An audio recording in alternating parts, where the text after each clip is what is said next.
Est-ce que vivre à 200 à l'heure te rend vraiment heureux?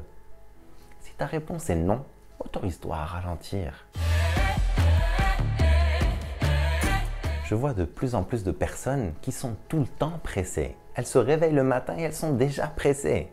Elles mangent vite, elles s'habillent vite, elles conduisent vite. Même aux toilettes, elles se mettent la pression pour faire vite. Elles sont tout le temps dans une course contre la montre.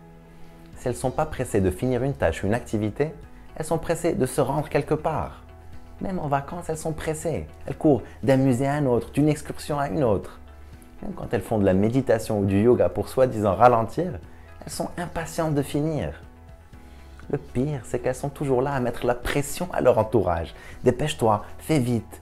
Comme si on était dans une course et elles veulent être les premières à la ligne d'arrivée. La fin de la course, on la connaît tous. On va mourir. Pourquoi tu es si pressé? Est-ce que vivre à 200 à l'heure te rend vraiment heureux? Si ta réponse est non, autorise-toi à ralentir.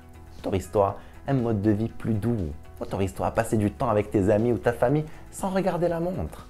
Pour jouer à des jeux de société, pour rigoler ensemble, pour cuisiner ensemble, pour voir un film ensemble. Autorise-toi à prendre le temps de mieux connaître tes collègues au bureau. Prends le temps de discuter de tout et de rien, pas seulement d'objectifs et de résultats. Autorise-toi à dédier du temps à ce loisir qui te fait tant de bien. Autorise-toi à faire des siestes sans culpabiliser. Accorde-toi du temps pour flâner, pour te perdre dans les rues de ta ville, pour admirer la nature. Ralentis pour mieux profiter de ton expérience. Ralentis pour déguster le moment.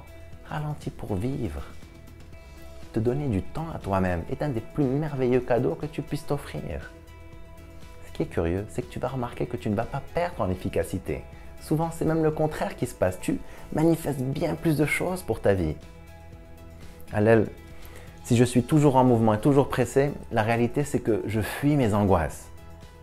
Je comprends et j'ai beaucoup de respect pour ton honnêteté. Maintenant, tu sais autant que moi que fuir n'est pas une solution. Parce que tes angoisses finissent toujours par te rattraper. Trouve la force et le courage de ralentir pour t'écouter et libérer tes peurs. Prends le temps de chercher de l'aide si tu as besoin. Aujourd'hui, tu as beaucoup de professionnels et beaucoup de disciplines qui ont fait leurs preuves. N'attends pas la fin de tes jours pour te dire « j'aurais dû ». N'attends pas la fin de tes jours pour prendre le temps de vivre. Je t'encourage à vivre une vie extraordinaire. Vive al-hayat!